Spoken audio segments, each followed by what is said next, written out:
Anda kembali di berita utama. Saudara, pemberlakuan PPKM darurat membuat pariwisata Bali lumpuh. Pengusaha angkutan wisata mengaku terjepit bahkan mulai bangkrut sampai-sampai menjual aset. Pemberlakuan PPKM darurat membuat pelaku usaha angkutan wisata pasrah saat mobilitas terbatas. Bus-bus yang selama ini mengangkut wisatawan kini terparkir rapi tidak beroperasi. Sebelumnya, pelaku usaha sempat optimistis kalau aktivitas bus bisa kembali berjalan seiring dengan rencana implementasi wisata vaksin dan work from Bali. Namun, kedua program ini tertunda karena pemberlakuan PPKM darurat. Salah seorang pengusaha bus pariwisata mengaku sebagian bus telah dijual untuk memenuhi kebutuhan. Ini sudah mengalami satu stagnasi, sudah tidak berpenghasilan dikarenakan sudah tidak beroperasional dan tidak dikunjung bukanya pariwisata sehingga banyak pengusaha yang sudah mengalami kondisi kolaps alias bangkrut. Pelaku usaha UKM juga curhat. PPKM darurat semakin menekan pemasukan usaha. Salah seorang pelaku UKM mengaku pendapatan penjualan soto ayam turun signifikan. Sehari hanya bisa menjual 5-10 kg daging ayam. Jauh dari pendapatan penjualan sebelumnya 25 kg. Dia berharap PPKM darurat tidak diperpanjang. PPKM aja kita udah merasa kesulitan untuk berjualan. Ditambah lagi jam operasional sekarang yang terbatas.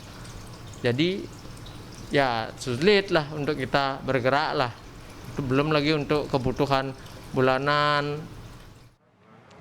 Ya, saudara, industri pariwisata kembali membeku. Program wisata pun harus tiarap menanti angka kasus COVID-19 kembali menciut. Tak terkecuali paket wisata plus vaksinasi. Lalu bagaimana kelanjutan inisiatif wisata vaksinasi? Menteri Pariwisata dan Ekonomi Kreatif Sandiaga Uno sudah bergabung secara daring untuk membahasnya. Selamat malam, Mas Menteri.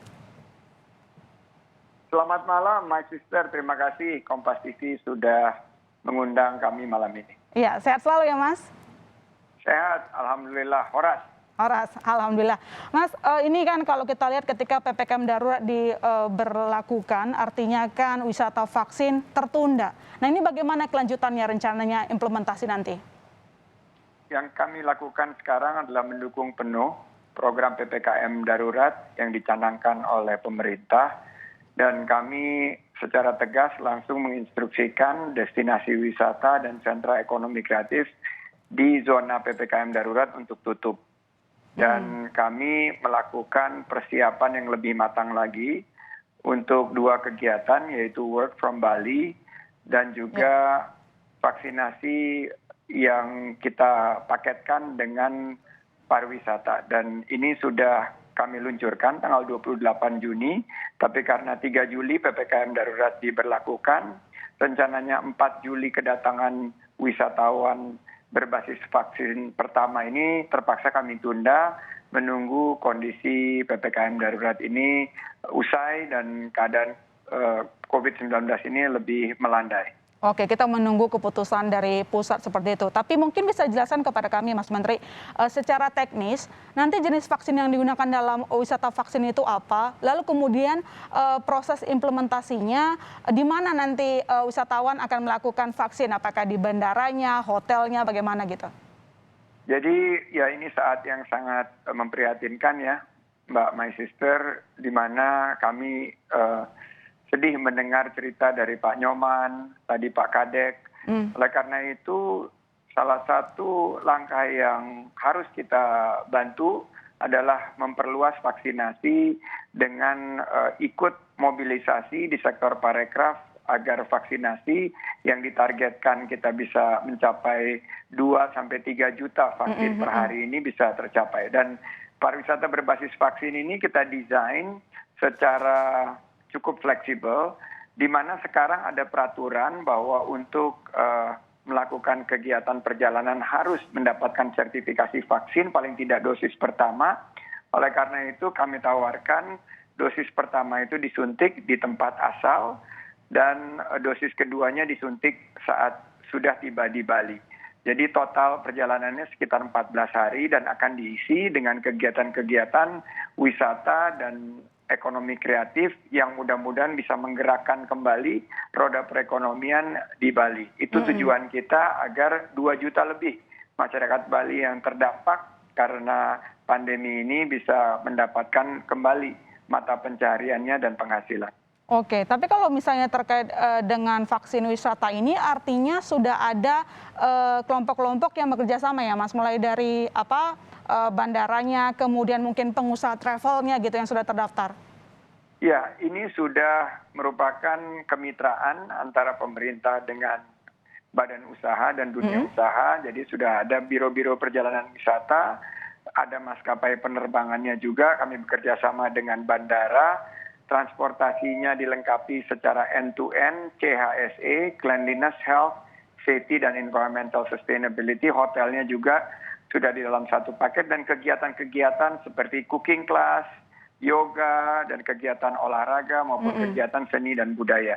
Jadi ini dalam satu paket sekitar 4-5 juta rupiah, dan kita mengandalkan vaksin Sinovac karena ini yang sudah disiapkan oleh Dinas Kesehatan Provinsi Bali, dan tempat sentra vaksinasinya juga sudah ditentukan, yaitu di Wantilan DPRD Bali.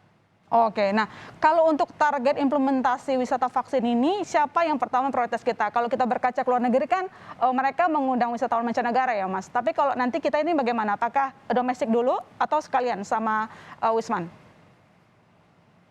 Saat ini kita fokus pada wisatawan Nusantara, dan saat nanti perbatasan kita sudah dibuka kembali dan Bali kembali menerima wisatawan mancanegara, tentu akan kami buka untuk wisatawan mancanegara juga.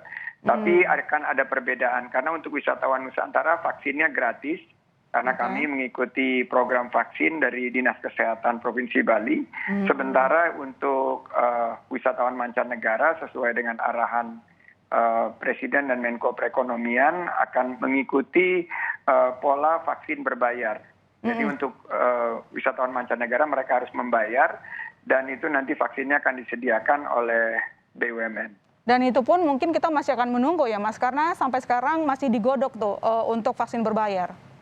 Betul, jadi nanti akan kami sesuaikan tentunya, karena perintah Presiden sangat jelas bahwa untuk warga negara Indonesia vaksin adalah gratis.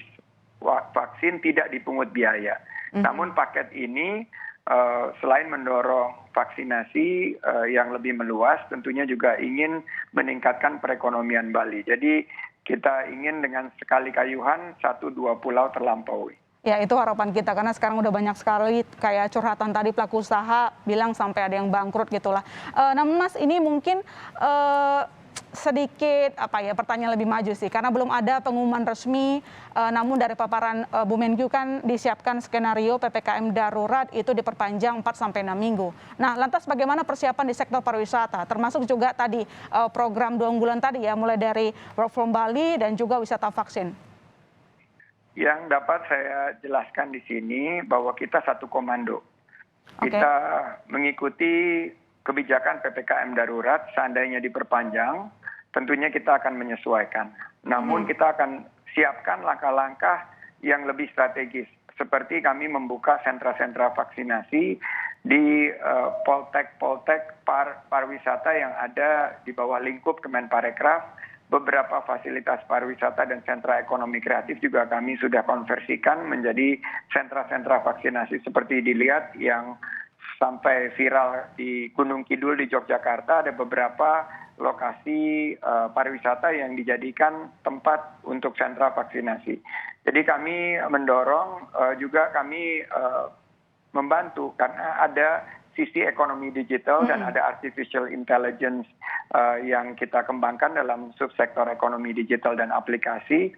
Ini kita mendorong agar ketersediaan fasilitas kesehatan dan alat penunjangnya seperti oksigen ini bisa kami bantu dari segi pemetaan kelancaran distribusi antara permintaan dan pasokannya. Juga kami mendorong konversi sebagian daripada hotel-hotel untuk tenaga kesehatan. Nah, saya ingin mengumumkan nih, pertama kali di Kompas TV, Mbak My Sister, bahwa kita masih memiliki anggaran untuk para tenaga kesehatan yang butuh tempat untuk beristirahat yang dekat dengan rumah sakitnya. Kami menyediakan fasilitas-fasilitas hotel agar mereka memiliki kondisi yang prima dan tidak kelelahan. Ini yang harus terus kita siapkan dan mudah-mudahan rumah sakit yang membutuhkan layanan tersebut bisa langsung memproses bersurat kepada kami atau kami akan menjemput bola agar tenaga kesehatan ini bisa dalam keadaan yang lebih siap untuk menangani para pasien COVID. Baik, terima kasih Mas Menteri telah bergabung di Berita Utama. Tadi sudah dijelaskan, kita berharap sama-sama bahwa sektor pariwisata dapat segera sembuh dengan harapan kita kasus positif dapat turun dan tadi rencana-rencana besar di sektor pariwisata dapat segera kita laksanakan. Terima kasih sekali lagi. Selamat malam Pak Menteri, sehat-sehat selalu. Selamat malam Mas Yusuf, terima kasih Kompas TV.